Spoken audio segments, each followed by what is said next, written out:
up next, special event coverage on ICAT, Government Access.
Everybody, thank you for coming. I'd like to welcome everybody to Irondequoit Town Hall.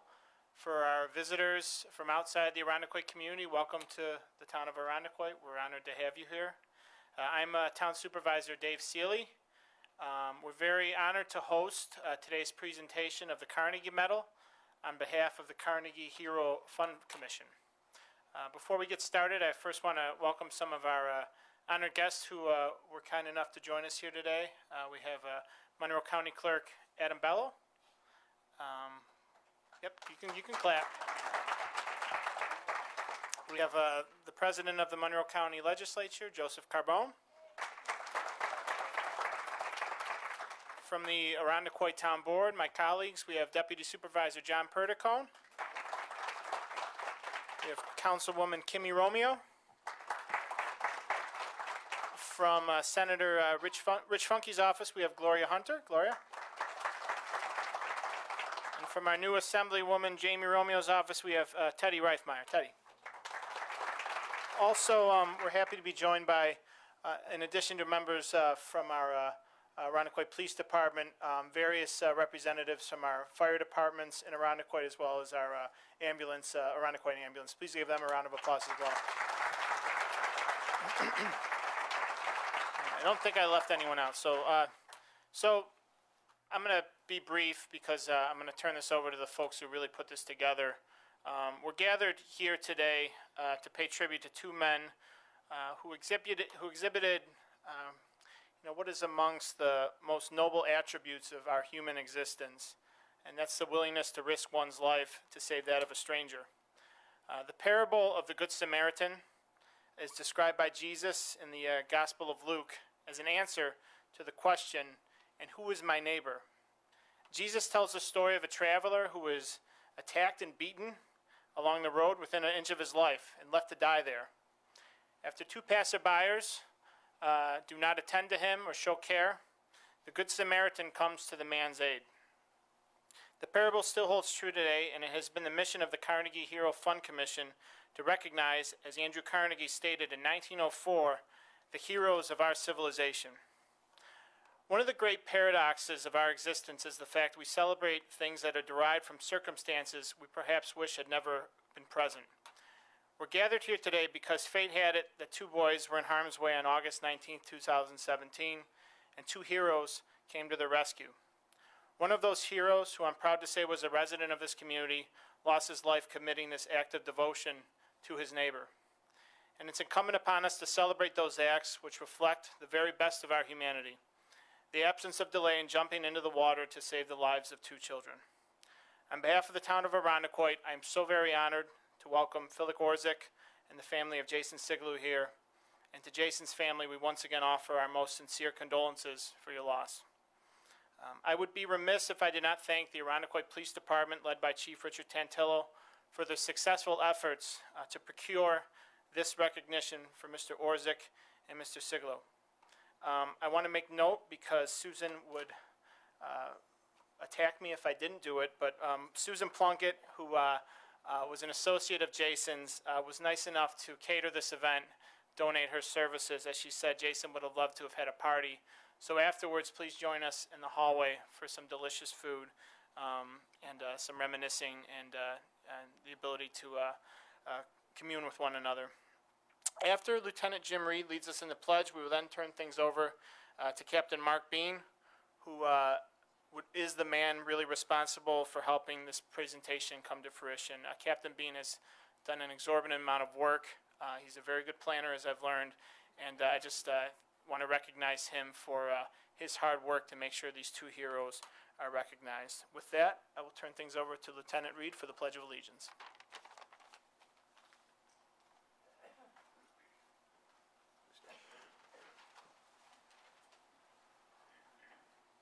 I pledge allegiance to the flag of the United States of America and to the republic for which it stands, one nation, under God, indivisible, with liberty and justice for all.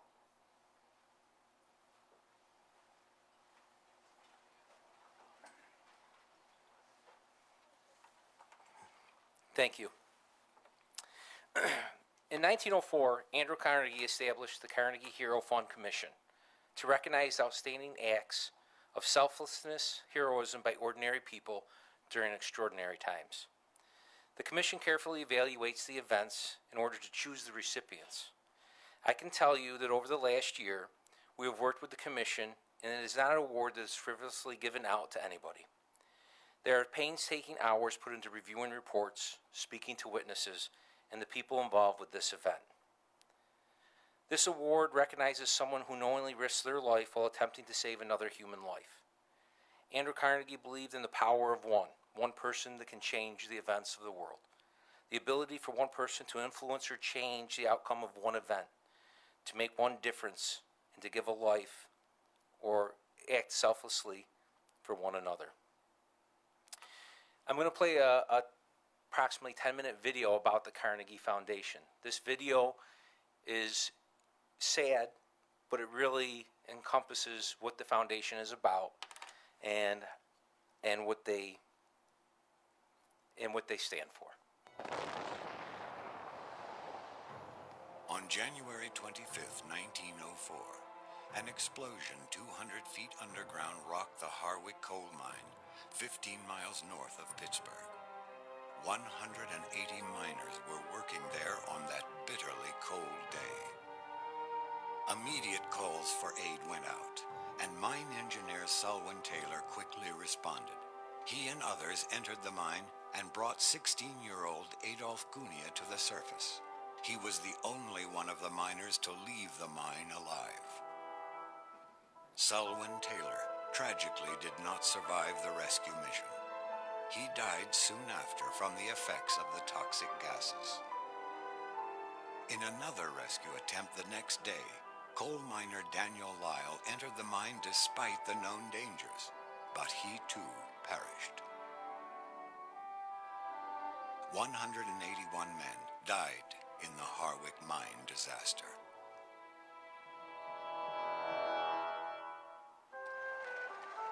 News of this awful tragedy traveled around the world. In a 64-room mansion in New York's Upper East Side, it caught the attention of Andrew Carnegie, the world's richest man. The deaths of the miners and the rescuers touched him so deeply that he would create an organization that would be, in his own words, without parallel in the history of human benevolence. When he set up the commission, Carnegie focused on something that was of enduring value to human beings, and it's just as valuable today.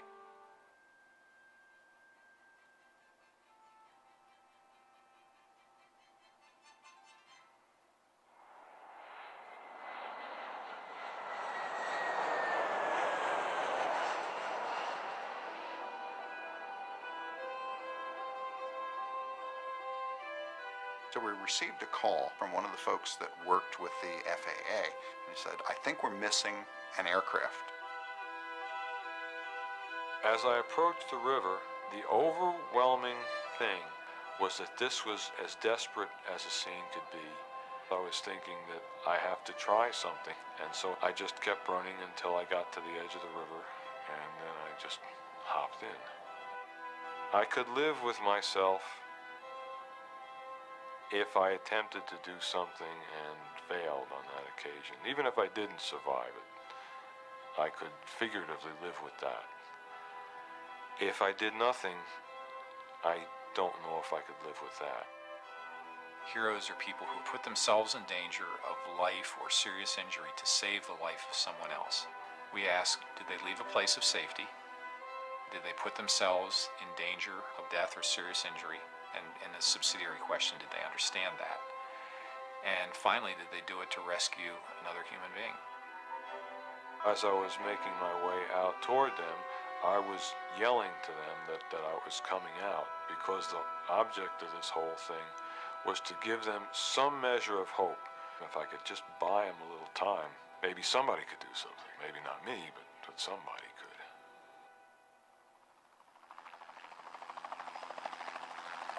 We shot an approach into the main wreckage area and immediately saw someone struggling in the water. We weren't really sure how long they'd been in the water, but we knew that time was critical.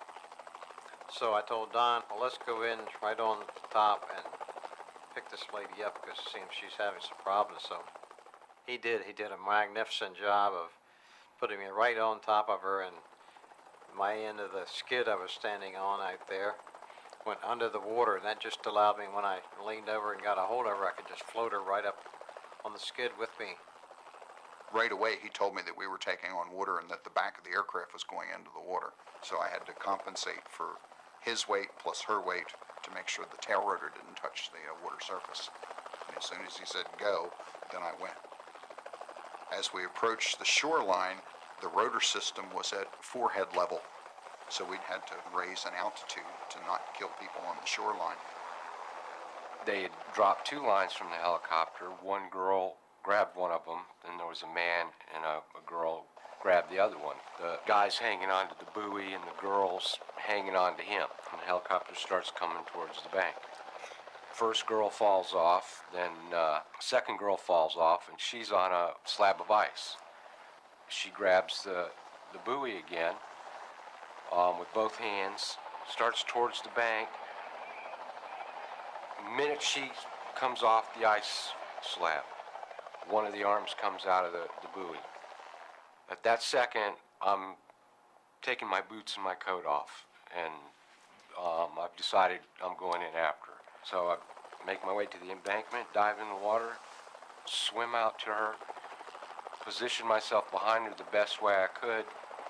So I just grabbed her, give her a little push, get her head above water, and then firemen waded in, grabbed her, and then I swam off to the side, and that was mission accomplished.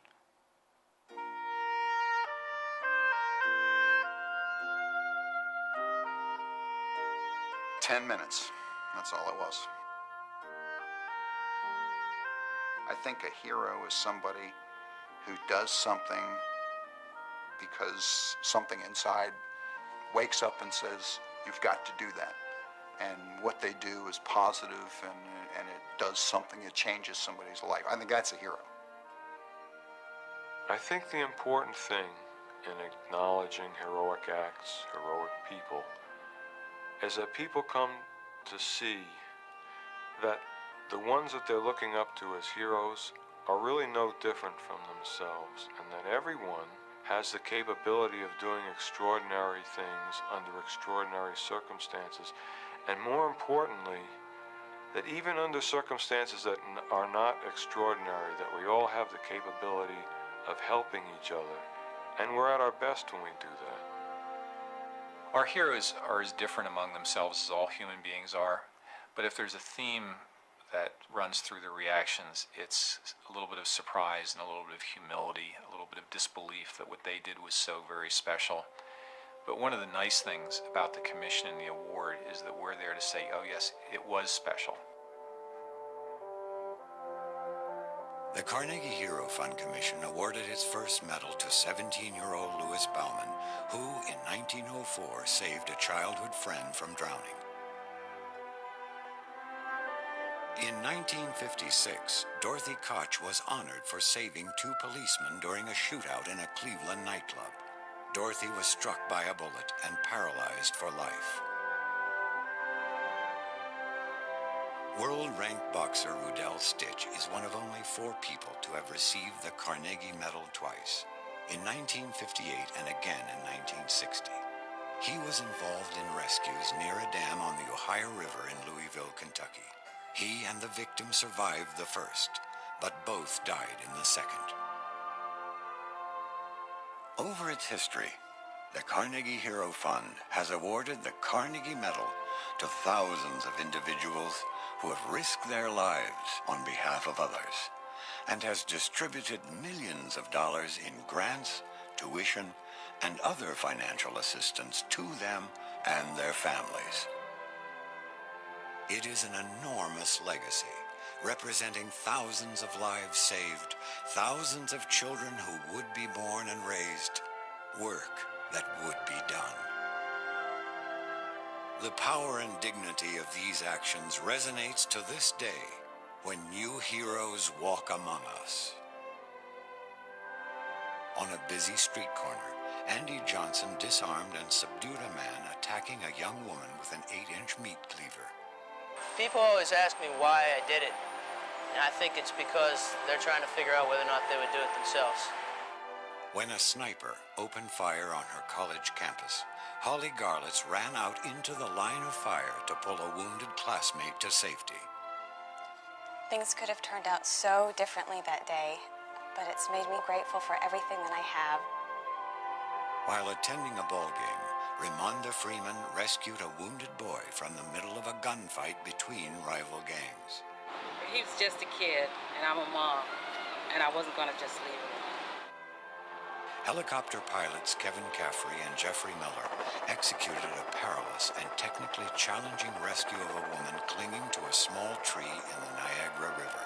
When we get a call to go up in Niagara Falls, you're certainly your heart skips a beat. All it takes is one mistake. What do the heroes have in common? It can be said about all of them that they have an ethic of caring.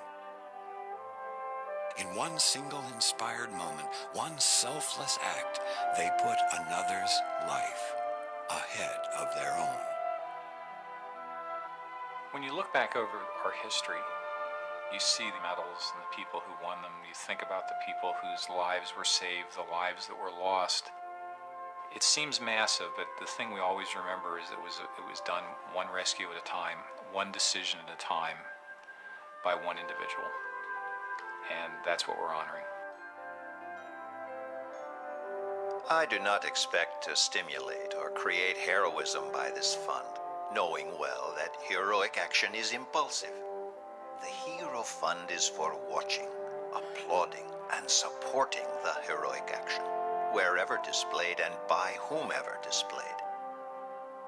At least this is my hope.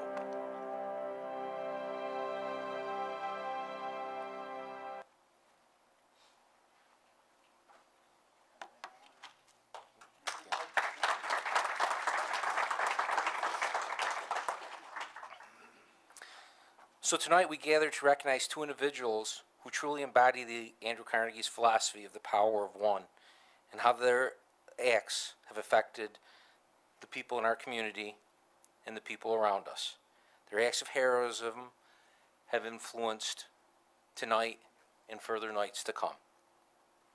I'd like to have Lieutenant Reed come up with me. Lieutenant Reed was there that day that we received the 911 call to the Bay Outlet. He was the commanding supervisor there, and I'm going to have him help with the awards when it comes to that. Just to give a little bit of a brief background, on August 19th, 2017, it started out as an average summer day with temps near 80 degrees. Many people gathered at the Irondequoit Bay Outlet Park that day to enjoy the beach and the boating.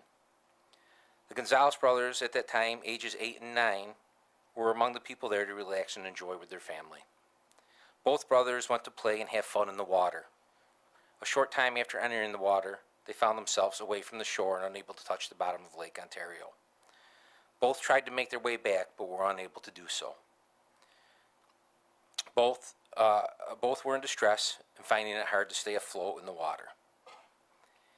At approximately 5:07 p.m., calls to 911 came in. Police, fire, EMS crews were dispatched to the Irondequoit Bay Outlet for people in the water distressed and drowning. Prior to emergency arrival, and without regard for their own safety, two good Samaritans took immediate action and jumped into the water to help the children who were struggling to stay afloat. At this time, I'd like to have Mr. Phillip Orzech come up.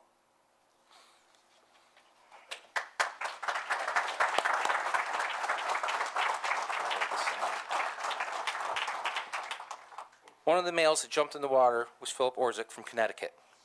Mr. Orzech was out boating that day with friends and came to the aid of the children. When he noticed the children in distress, he jumped in from the boat, swam to one of the children, and helped them get back to safety. He disregarded his own safety and put the lives of others before his.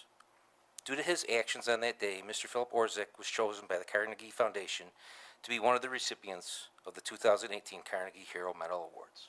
Congratulations.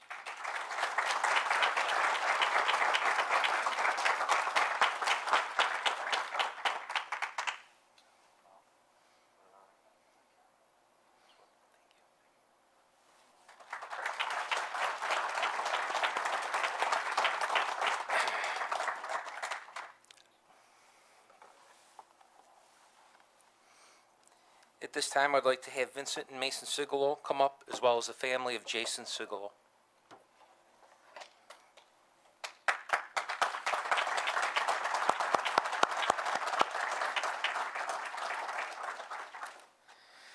Jason Sigelow from Irondequoit was also at the beach enjoying the day. His attention was brought to the boys that were in the water and in distress. Without hesitation, Mr. Sigelow jumped in the water and swam to one of the children. He helped the child stay afloat to prevent him from drowning. A boater noticed the events and quickly came to the area and assisted the child to the land. Mr. Sigelow was unable to swim back to shore himself. He remained in the water and became unconscious and unresponsive. He was brought to the pier where fire, EMS, and Irondequoit police members arrived and began CPR on him. Mr. Sigelow was transported to the hospital where he later succumbed to his injuries while rescuing one of the children. Jason Sigelow unselfishly gave his life to save the lives of another. Due to his actions on that day, Mr. Sigelow was chosen by the Carnegie Foundation to be another one of the recipients of the 2018 Carnegie Hero Medal Awards. We would like to present the Carnegie Hero Medal to Jason's two sons, Vincent and Mason Sigelow.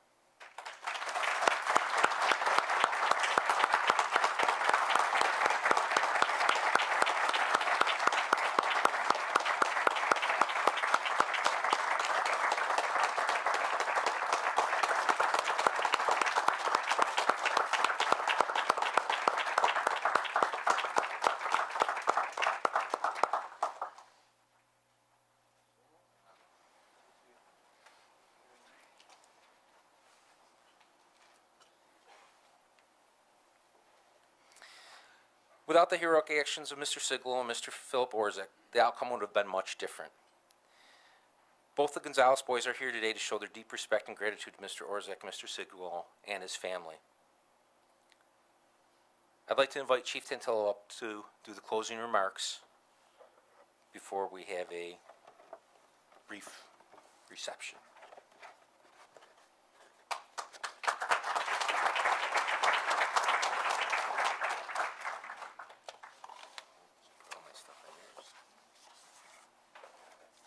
Thank you very much, Captain Bean. First of all, I'm humbled to be among heroes here today. And as a police officer for 40 years, this is certainly a very distinguished and well-deserving ceremony and award presentation to those who give above and beyond. I also would be remiss if I did not acknowledge the exceptional response from first responders that day, under the leadership of both Lieutenant Reed, fire personnel, Irondequoit Ambulance, and all of those citizens that took action in order to prevent this tragedy from becoming worse. I certainly want to start by congratulating the Carnegie Medal Award recipients. This is a day that allows us to recognize those who, without regard for their own personal safety, sought to help those in need. It is heroic acts such as these that define our community and serve as an exceptional act of humanity towards others. This incident impacted many people in many, many ways. A situation that involved a tragic loss, but also serves to prevent additional tragedy from occurring. The actions of Jason Sigelow and Phillip Orzech have changed the lives of many in our community. We cannot thank those two heroes enough for their brave and courageous acts. Today we recognize Phillip Orzech, Jason Sigelow, and his family with this life-changing and life-saving Carnegie Medal of Honor. And join in the celebration of life. And we celebrate life in many ways. I want to thank Supervisor David Seeley for allowing us to host this event, recognizing the exceptional work that Captain Bean has done associated with this award presentation. Lieutenant James Reed, who we mentioned was the commanding officer of the Irondequoit Police Department that day, and assistant to the supervisor Maria Vecchio, and the Carnegie Award Recognition Committee for planning this special program. This really sets our community apart. And although there's some sadness associated with it, it certainly demonstrates the type of people that we interact with on a daily basis. Your sense of commitment and dedication is greatly appreciated. As we close this ceremony, I would like to invite all of us to join in a gathering with the help of Susan Plunkett Catering out in the vestibule and lobby area of the town hall. This is certainly an appropriate way of us demonstrating our appreciation for all that you have done. The only thing that I ask is that we have the award recipients just stand by for a few moments so that our elected officials, our government leaders, our community leaders can share in this congratulation and really support you as you move forward with all the good things that you will do. Thank you very much.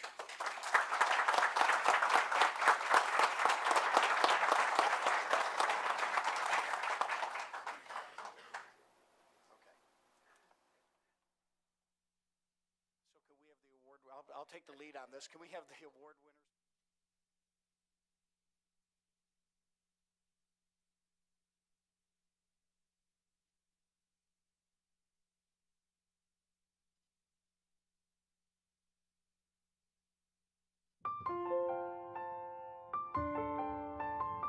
We hope you enjoyed this special event coverage on ICAT Government Access.